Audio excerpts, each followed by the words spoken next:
উদ্যোক্তাদেরকে আগে হচ্ছে প্রথমে মন বড় করতে হবে। আপনি যদি মন বড় না করেন, দৃষ্টিভঙ্গি বড় না করেন, তাহলে আপনি কখনো সফল উদ্যোক্তা হতে পারবেন না। আপনাকে আগে খরচ করা শিখতে হবে। সাভারে আরও বিভিন্ন সংগঠন আছে, তারা তাদের মতো করে কাজ করে, আমি আমাদের মতো করে কাজ করি। আমি এই সংগঠনটাকে এইভাবে স্বপ্ন দেখি যে আমাদের মিটিং সেমিনার হবে শেরাটন হোটেলে। কারণ এটা হচ্ছে একটা বিজনেস প্ল্যাটফর্ম, বিজনেস সংগঠন। এখানে টাকার ঝঞ্ঝট নেই থাকবে। এখানে টাকা খরচ করবেন, টাকা আসবে, টাকা খরচ করবেন, টাকা আসবে না। সো যারা মানে এই টাকা খরচ করতে কৃপণতা বোধ করেন বা কৃপণতা ভয় পান, তাদেরকে বলছি যে টাকা খরচ করা শিখতে হবে আগে, তাহলে টাকা ইনকাম করতে পারবেন। আগে নিজেকে দক্ষ উদ্যোক্তা তৈরি করার জন্য নিজের পিছনে ইনভেস্ট করেন।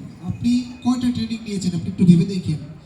আপনি সারা জীবন পড়াশোনার জন্য কত খরচ করেছেন, আর আপনি একটা পেশা হিসাবে, আপনাকে ক্যারিয়ার হিসাবে একটা বিজনেস প্রতিষ্ঠান নিয়ে কাজ করতে যাচ্ছেন, সেটার পিছনে আপনি কয় টাকা খরচ করেছেন। এই জন্য হচ্ছে যার যার জায়গা থেকে সবাই দক্ষ উদ্যোক্তা হওয়ার চেষ্টা করবেন।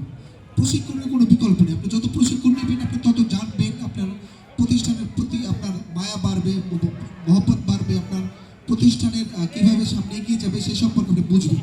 এই জন্য যে যেখান থেকে পারেন বিভিন্ন ধরনের প্রশিক্ষণ নেবেন এবং পাশাপাশি সংগঠন করবেন।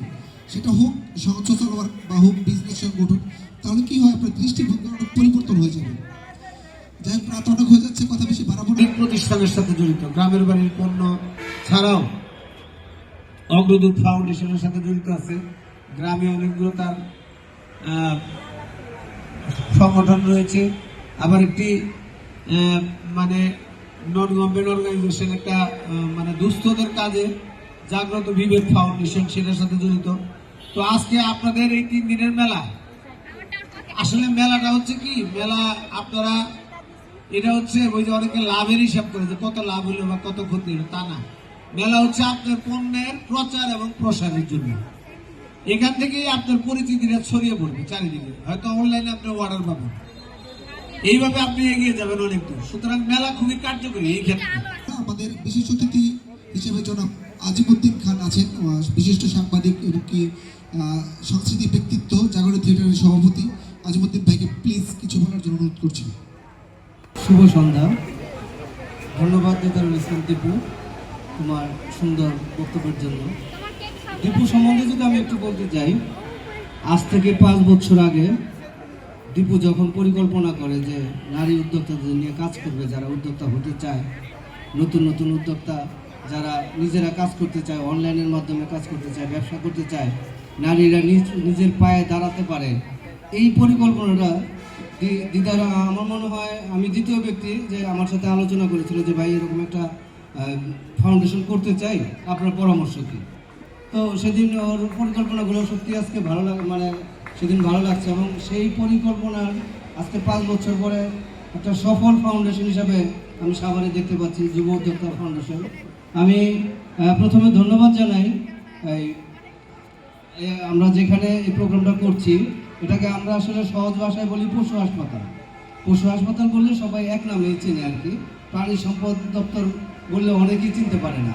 তো ওনাদের ধন্যবাদ জানাই, ওনারা সুন্দর একটা পরিবেশে আমাদের এই কার্যক্রমটা পরিচালনা করার জন্য সুযোগ দিয়েছেন। এখানে বিশেষ অতিথি হিসাবে উপস্থিত আছেন আমার খুবই পরিবারের একজন আমার বড় ভাই শফিক পাটোয়ারি ভাই। উপস্থিত আছেন সম্মিলিত সাংস্কৃতিক জোট সভাপতি কাদের তালুকদার ভাই। ধন্যবাদ আজিমউদ্দিন খান ভাইকে। এবারের আমাদের আজকের অনুষ্ঠানের মধ্যমণি জনাব কাদের তালুকদার, সাবেক উপপরিচালক শিল্পকলা একাডেমি, সভাপতি সভার সম্মিলিত সাংস্কৃতিক জোট, এরকম আরও অনেক তার পরিচয় আছে। তিনি শুধু সাংস্কৃতিক অঙ্গন নয়, বিভিন্ন অঙ্গনে তার পদচারণা, তার মাধ্যমে তার হাত ধরে অনেক উদ্যোক্তা তৈরি হয়েছে, অনেক সংগঠন তৈরি হয়েছে। আমাদের যুব উদ্যোক্তা এবং কি জাগরণ ফাউন্ডেশনের অন্যতম পৃষ্ঠপোষক জনাব কাদের তালুকদার ভাইকে উদ্যোক্তাদেরকে নিয়ে কিছু বলার জন্য অনুরোধ করছি। সুধীবৃন্দ এবং উদ্যোক্তা ভাই ও বোনেরা, মহান বিজয় দিবস উপলক্ষে 3 দিনব্যাপী যুব উদ্যোক্তা ফাউন্ডেশনের 3 দিনব্যাপী আজকে সমাপনী দিবস প্রকাশ পেয়েছে। এবং আমরা জানি যে বাংলাদেশে যিনি আজ প্রধান উপদেষ্টা, তিনি নিজেও এই সমস্ত উদ্যোক্তাদেরকে উনি উৎসাহিত করেন এবং তারা শুধু চাকরির জন্য দাঁড়ে দাঁড়িয়ে ঘুরবে না, তারা নিজেরাই অনেক চাকরি দিতে পারবে আগামীতে। সাভারে এই যুব উদ্যোক্তা মেলাটি আজ এই পর্যন্ত এসেছে যার কর্ণধার এবং যিনি ধারক বাহক জনাব দিদারুল ইসলাম দীপু, যিনি বিগত 6টি বছর যাবৎ এই মেলাটি করে আসছে এবং তার প্রতিটি মেলাতেই আমি কোনো না কোনো দিন উপস্থিত থেকেছি এবং ব্যবসায়ীদের বিশেষ করে নারী উদ্যোক্তাদের মধ্যে একটি প্রেরণা জুগিয়েছে। আমি দেখেছি এখানে যারা উদ্যোক্তা হিসেবে এসেছেন তার 90 ভাগ বেশি নারী উদ্যোক্তা।